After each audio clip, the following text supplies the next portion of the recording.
السلام عليكم.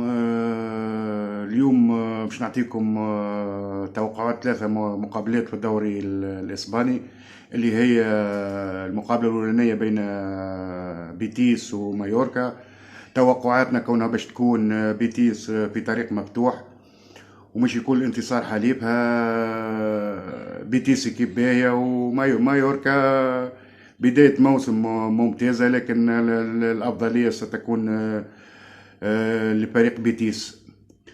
الطرح الثاني اللي هي باش تكون ريال سوسيداد وبرشلونة، ومش تكون فيه مفاجأة كبيرة كبيرة كبيرة ياسر.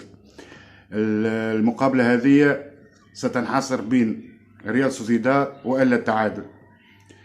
نمشيو للمقابلة الثالثة اللي هي باش تكون بين سيلتا فيغو وإشبيليا.